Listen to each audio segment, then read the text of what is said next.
Hi friends, നമസ്കാരം. ഇന്ന് നമ്മൾ തയ്യാറാക്കുന്നത് ചായയുടെ കൂടെ കഴിക്കാൻ എളുപ്പത്തിൽ തയ്യാറാക്കാൻ കഴിയുന്ന ഒരു 4 മണി പലഹാരത്തിൻ്റെതാണ്.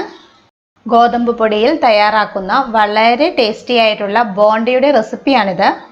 അപ്പോൾ നമുക്ക് ഈ ബോണ്ട എങ്ങനെയാണ് തയ്യാറാക്കിയെടുക്കുന്നതെന്ന് കാണാം. ബോണ്ട തയ്യാറാക്കുന്നതിന് വേണ്ടിയിട്ട് ഞാനിവിടെ 1 കപ്പ് ഗോതമ്പ് പൊടി എടുത്തിട്ടുണ്ട്. ഗോതമ്പ് പൊടിക്ക് പകരം മൈദയിലും നമുക്ക് ഈ ബോണ്ട തയ്യാറാക്കാവുന്നതാണ് കേട്ടോ. ഇനി ഈ ഗോതമ്പ് പൊടിയിലേക്ക് നമുക്ക് 1/4 കപ്പ് അരിപ്പൊടി ചേർത്ത് കൊടുക്കാം. ഇനി ഇതിലേക്ക് 1/2 കപ്പ് തൈരാണ് ചേർത്ത് കൊടുക്കുന്നത്. ഇവിടെ ഞാൻ എടുത്തിട്ടുള്ളത് നല്ല പുളിയുള്ള തൈരാണ്, അതുകൊണ്ട് ഞാൻ 1/2 കപ്പ് മാത്രമേ എടുത്തിട്ടുള്ളൂ. പുളി ഇല്ലാത്ത തൈരാണെങ്കിൽ നമുക്ക് 1 കപ്പ് വരെയൊക്കെ എടുക്കാം കേട്ടോ. ഇനി നമുക്കിതിലേക്ക് ആവശ്യത്തിന് വേണ്ട ഉപ്പ് ചേർത്ത് കൊടുത്ത് മിക്സ് ചെയ്തെടുക്കാം. ഇനി ഇതിലേക്ക് കുറേശ്ശെ വെള്ളം ഒഴിച്ച് കൊടുത്ത് നമുക്ക് മിക്സ് ചെയ്തെടുക്കാം. വെള്ളം കൂടിപ്പോയാൽ ബോണ്ട കറക്റ്റായിട്ട് നമുക്ക് കിട്ടില്ല. അപ്പോൾ നമ്മൾ കുറേശ്ശെ വെള്ളം ഒഴിച്ച് കൊടുത്ത് വേണം മിക്സ് ചെയ്തെടുക്കേണ്ടത് കേട്ടോ.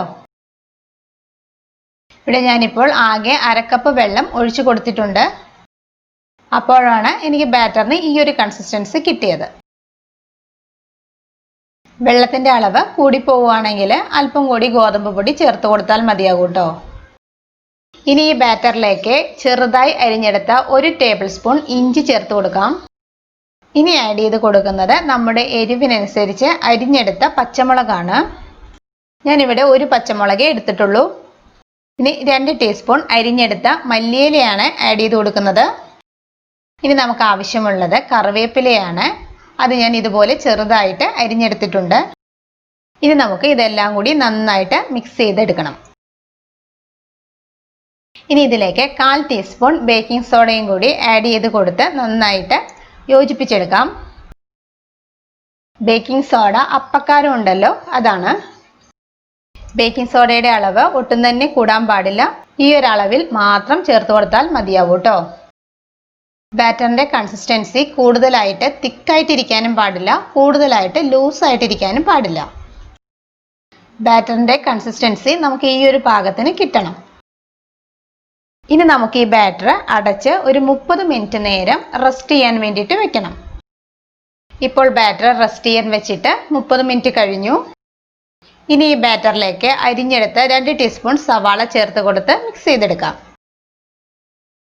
സവാള നേരത്തെ ചേർത്ത് കൊടുത്തു കഴിഞ്ഞാൽ ബാറ്റർ ലൂസായി പോവാൻ സാധ്യതയുണ്ട്. സവാള നമുക്ക് ഈ ഒരു ടൈമിൽ ചേർത്ത് കൊടുത്താൽ മതിയാവും കേട്ടോ.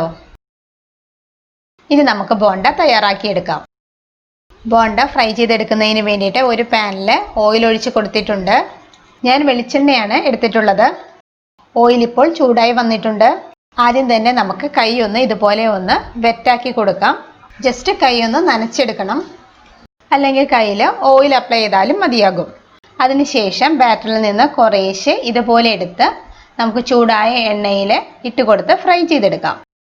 ഓയിൽ നന്നായി ചൂടായതിന് ശേഷം മാത്രമേ നമ്മൾ ബാറ്റർ ഇട്ട് കൊടുക്കാവൂ. ബാറ്റർ ഓയിലിലേക്ക് ഇട്ട് കൊടുക്കുമ്പോൾ തന്നെ നല്ല ഗുണ്ടുമണി പോലെ ബോണ്ട പൊങ്ങി വരും. ഫ്രൈ ചെയ്തെടുക്കുമ്പോൾ ഫ്ലെയിം എല്ലായ്പ്പോഴും മീഡിയം ഫ്ലെയിമിലായിരിക്കാൻ ശ്രദ്ധിക്കണം. അല്ലെങ്കിൽ ബോണ്ടയുടെ പുറം ഭാഗം പെട്ടെന്ന് തന്നെ ഡാർക്ക് ആവുകയും ചെയ്യും, ഉൾഭാഗം കുക്കായിട്ടും ഉണ്ടാവില്ല. ഒരു ഫോർക്കോ സ്പൂണോ ഉപയോഗിച്ച് നമുക്ക് ഇതുപോലെ തിരിച്ച് മറിച്ച് വിട്ട് ഫ്രൈ ചെയ്തെടുക്കണം. ഇപ്പോൾ ബോണ്ട റെഡിയായി വന്നിട്ടുണ്ട്. നമുക്ക് ഓയിലിൽ നിന്ന് മാറ്റാം. അധികം ബ്രൗൺ കളർ ആവേണ്ട ആവശ്യമില്ല. നമുക്ക് ഈ ഒരു കളർ ആവുമ്പോഴേക്കും ഓയിലിൽ നിന്ന് മാറ്റാം കേട്ടോ. ബാക്കിയുള്ള ബാറ്ററും നമുക്ക് ഇതേപോലെ റെഡിയാക്കി എടുക്കാം. ബാറ്റർ നമുക്ക് ചെറിയ സൈസിൽ ഇട്ട് കൊടുക്കുന്നതായിരിക്കും നല്ലത്. അപ്പോൾ നമുക്ക് പെട്ടെന്ന് തന്നെ ഫ്രൈ ആയിട്ട് കിട്ടും. ബോണ്ടയുടെ ഉൾഭാഗം നന്നായിട്ട് നമുക്ക് കുക്കായിട്ട് കിട്ടുകയും ചെയ്യും. ബോണ്ട ചായയുടെ കൂടെ നല്ല ചൂടോടെ കഴിക്കാൻ നല്ല ടേസ്റ്റാണ് കേട്ടോ. ബോണ്ടയുടെ പുറം ഭാഗം നല്ല ക്രിസ്പിയും ഉൾഭാഗം വളരെ സോഫ്റ്റും ആയിരിക്കും. ഈ ബോണ്ട നാളികേര ചട്നിയുടെ കൂടെ കഴിക്കാൻ നല്ല ടേസ്റ്റാണ് കേട്ടോ. അപ്പോൾ ഈ ടേസ്റ്റി ബോണ്ട എല്ലാവരും തയ്യാറാക്കി നോക്കണം. എല്ലാവർക്കും ഉറപ്പായിട്ടും ഒത്തിരി ഇഷ്ടമാകും. എൻ്റെ വീഡിയോ ഇഷ്ടമായാൽ സബ്സ്ക്രൈബ് ചെയ്യാനും ഷെയർ ചെയ്യാനും മറക്കരുത് കേട്ടോ. Thank you. ബൈ.